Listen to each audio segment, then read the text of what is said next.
Hi, I'm Dr. Elliot Adam from ElliotOracle.com. I'm also the author of the award-winning Fearless Tarot and Tarot in Love, Consulting the Cards and Matters of the Heart. Both books are available from Llewellyn Books, and they're online wherever books are sold. And it is time for this week's Oracle Reveal. So earlier on my social media, I placed up a photo of 3 different animals, and I asked you to use your intuition and just ask yourself which animal seems to be calling to you, because that animal has your message. And the 3 animals were the octopus, the cheetah, and also the hawk. So if you're just joining me now, ask yourself which animal seems to be calling to you, because that animal has your message. And if my reading today really resonates with you, consider getting a one-on-one tarot session with me, and you can book that at ElliotOracle.com. And with that housekeeping out of the way, let's get into the first animal, which is the octopus. So the octopus is an animal that is a shapeshifter. It's watery. And water in symbolism, it often has to do with our emotions. So if you're attracted to water creatures, oftentimes there's something emotionally that wants to be understood or wants to come to the surface for you. The octopus is a master at camouflage. It can shapeshift and blend into its surroundings, but it also can squeeze through the smallest little crevices. And so he's ingenuitive and intelligent. So this could be a time when you're navigating through your own emotional blockages, and you're finding the way to squeeze through them. You're finding the way to get to the solution. This might also be a time when you're using not only your heart, but also your head, using your brains to solve some of the issues that are in front of you. First card for octopus is where is it best to place your focus, and how appropriate. We get the moon card. When I was just talking about the watery realm that the octopus lives in, so too with the moon card. The moon, as it orbits the earth, pulls on the waters, pulls on the creatures that live within it. Even on this moon card, you can see the lobster emerging from the depths. And then you can also see that dog and that wolf that are baying at the moon. And what this symbolizes is, the wolf is the instinctive animal side of our nature. The dog is the civilized self, the part of us that's more public friendly or more presentable. And yet the moon pulls on both of these forces, because within us is an inner nature. And the moon calls us back to our nature, to our authenticity.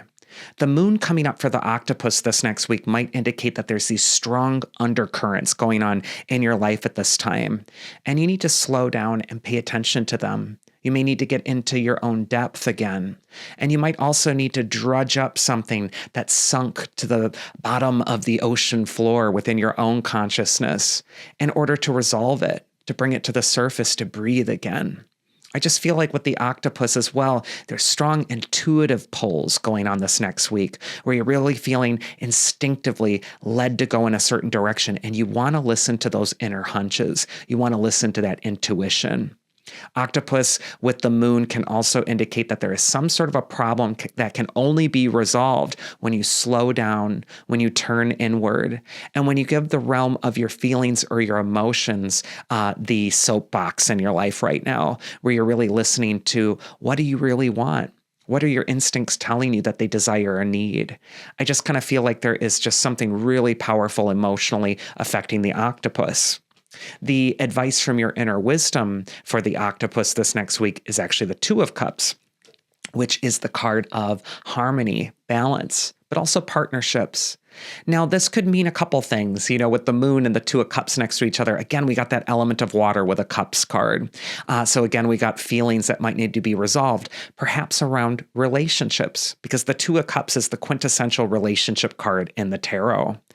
And yet I'm also feeling for the octopus that some of the things that might be baffling you this time, the things that might be pulling at you that you're not quite understanding, you may need to bounce those feelings or ideas or impressions off of a trusted loved one or a counselor, someone who's going to be able to help you navigate through what is going on emotionally for you at this time. Because the 2 of Cups is always a card of connection. And it says that your breakthrough is going to happen when you're vulnerable, when you open up, when you ask for help. And that can be very humbling, but it also can be the thing that leads towards your greatest breakthrough. And I just kind of feel like opening your heart will help you unburden it if you're the octopus this week. And also the Two of Cups can indicate that communicating, speaking those feelings aloud, giving a name to them can be very cathartic as well. That's why tarot card readings tend to work so well for people, because what it does is it talks to those unconscious forces that are going on within us, and it puts it into words. So then we can understand it, and then we can make peace with it. So it's not just unconsciously tugging at us or motivating our actions. We get to be aware of the present moment and where our opportunities really are. So I just kind of feel like this is a great week for the octopus to do some introspection, but also to share with another, to open your heart, or maybe to ask for counsel where it's needed. That's what's going to bring in harmony for you. And the mythic archetype that's going to help you is Epimetheus, if you pick the octopus. And we've all heard of Prometheus from Greek mythology, but Epimetheus is his brother. Prometheus is the one who looks forward, pro. Epimetheus, epi means behind, so he looks backward.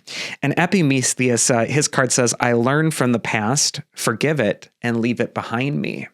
And I feel with Epimetheus here, there is something from the past that you're needing to learn from, but also that you're not needing to get stuck in or in a quagmire with it where you're not able to move forward, but instead that you're able to understand it, release it, and also forgive it. I just feel like, for octopus, there is this desire to move forward, but before you can, you do have to look back. You do have to be Epimetheus. You do have to look behind you and see what you're carrying with you on your journey right now in the emotional realm. And this is a time to make peace with those things and allow yourself to release them as well. And I just kind of feel like that's what's going to lead toward great resolution for you this next week.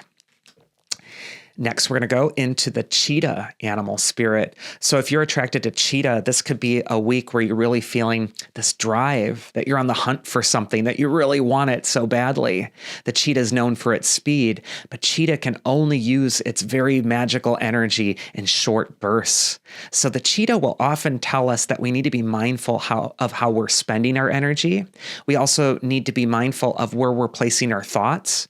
And sometimes if our thoughts are racing around us out of control, they're not focused on a target or on something constructive, it can deplete us and exhaust us utterly. And so I just feel with the cheetah that this is a time to be really mindful of what are you chasing after? You might also want to stop and ask yourself why you're chasing after it. What are your inner motivations?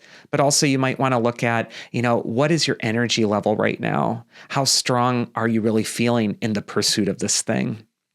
First card is where is it best for the cheetah to place their focus? And we have the Seven of Cups reversed. And the Seven of Cups reversed is a card of waking up. Upright, the Seven of Cups is a card of dreams and illusions. When it comes up reversed, it can represent that there's this awareness, this breakthrough. It can also indicate that a period of dreaming through life or sleepwalking through life is now at an end, that it might be a time to really collect your energy and get very clear about what it is that you are focused on. Upright or reversed, the Seven of Cups is a rather foggy card. And when it comes up reversed, it's saying it's time to snap out of it. It's time to wake up to where your best opportunities are. And a lot of times for me, the Seven of Cups can indicate that it's important for you to pay attention to the present moment where your power really is. Sometimes we get into the dream or the illusion that what we're looking for is going to be found far ahead from us, some distant future, some great accomplishment later on. And yet the answer is in front of us all along. And so I just kind of feel like navigating that dream space is so important for the cheetah, that you're not just also unplugging or going on, an emotional detachment from what's really happening, but instead you're really sitting with feelings that might even be uncomfortable. Out of the Seven Cups are different objects. Some of them are wonderful, like jewels and crowns and castles. Others are scary, like dragons and snakes. And both of these feelings have to be sat with by the cheetah before you race off after your next goal. The advice from your inner wisdom, if you pick the cheetah, is actually the Five of Pentacles, which is traditionally called the poverty card in the tarot.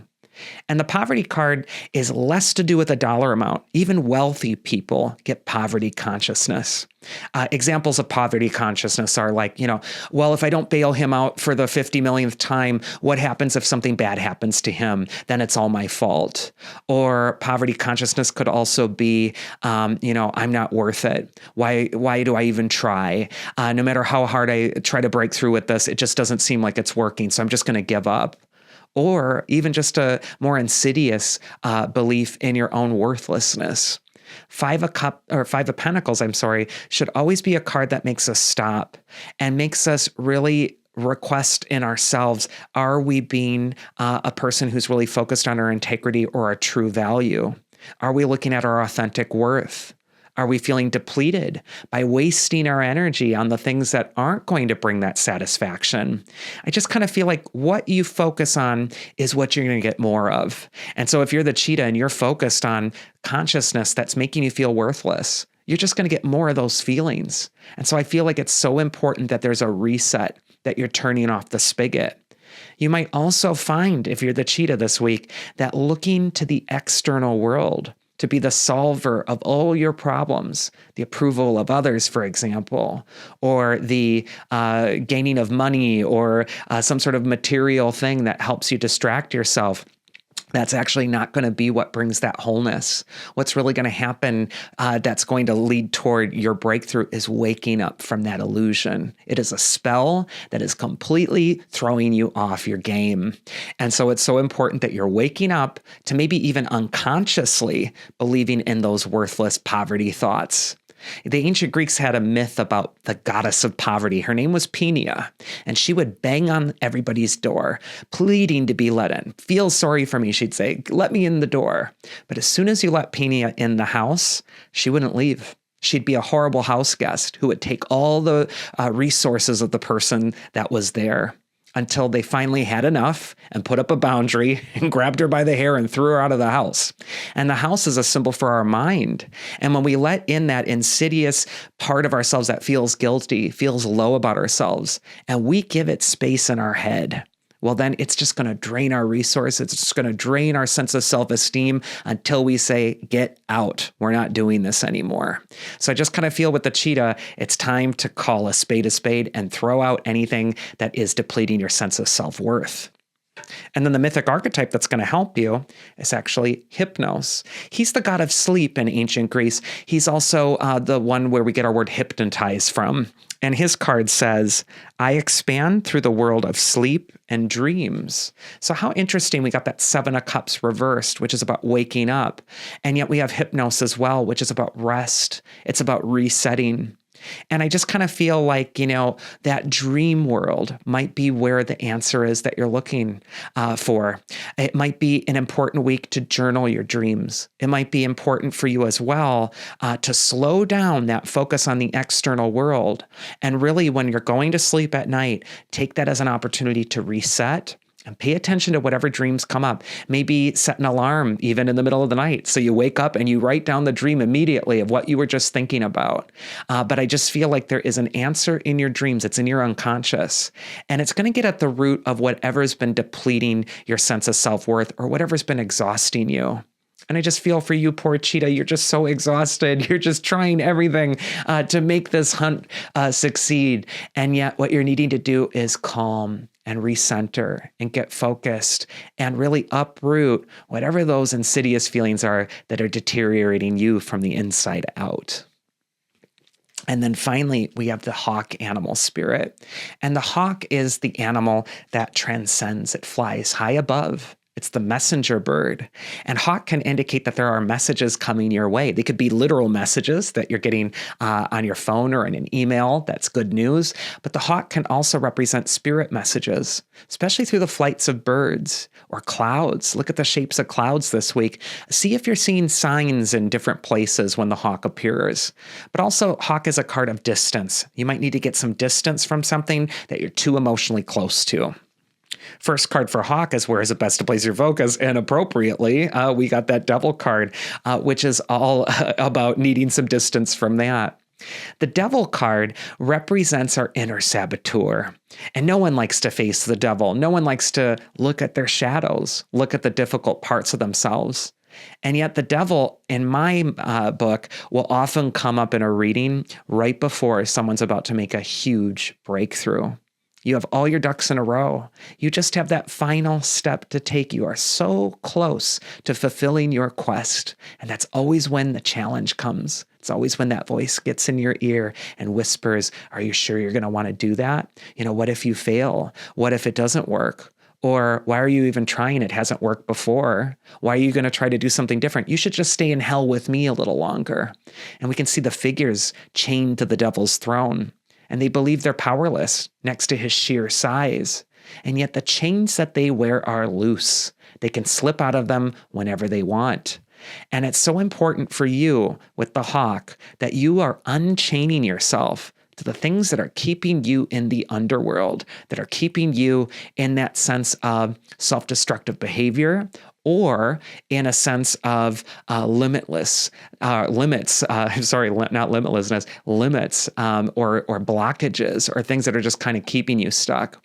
The hawk is all about making you limitless and remembering that you have a choice, that you don't have to remain in hell if you don't want to, that you can turn your face toward the light, and that you can escape the underworld by remembering to look at things from above, from high above. The advice from your inner wisdom, if you picked the hawk this next week, is actually the Knight of Cups.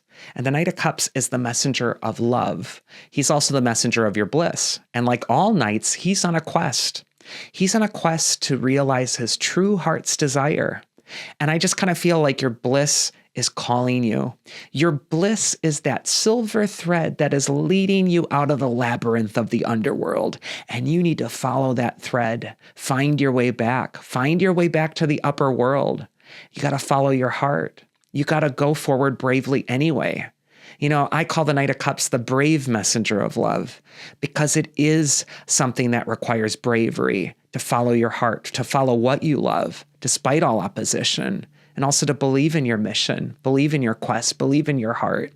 And I just kind of feel like the knight is so close to his bliss. He's so close to what he needs. And that devil card, it is absolutely trying to keep him stuck in the underworld, keep him stuck and make him doubt himself as he's going forward on his path. This isn't an easy week for the different animals, especially the cheetah and the hawk. And I feel like you have to proceed anyway. There are really strong unconscious forces that are affecting you at this time. You need to understand them. Maybe it's time to give yourself a reading or do some journal work or some spirit work. But I do feel like you're needing to look at what's going on beneath the surface for sure.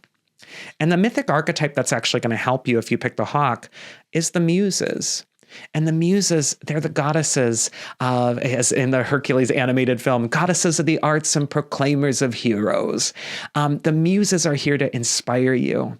And they're telling you that you will find the wings of the hawk when you reclaim your inspiration, the love for what you're doing, but also when you fall in love with the magic of what it is that you're bringing. Instead of trying to make it work or make it translate into something very mundane, you're going to lose that magic. What you're really needing to do is fall in love with the creativity. The muses say, I am inspired at all times, which brings knowledge and insight into everything I do. And inspiration, that's a Greek word too. It's in spirit. It's bringing in the spirit.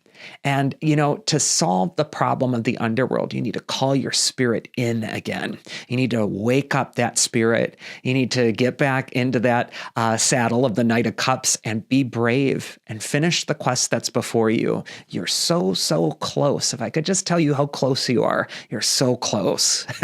And yet that's when the shadow's going to get the loudest, and you just have to keep going. And that was this week's Oracle. I do hope you enjoyed it. If you did, please support my channel with 3 quick clicks. Just like, subscribe, and pop an emoji in the comment box because it absolutely helps our community grow.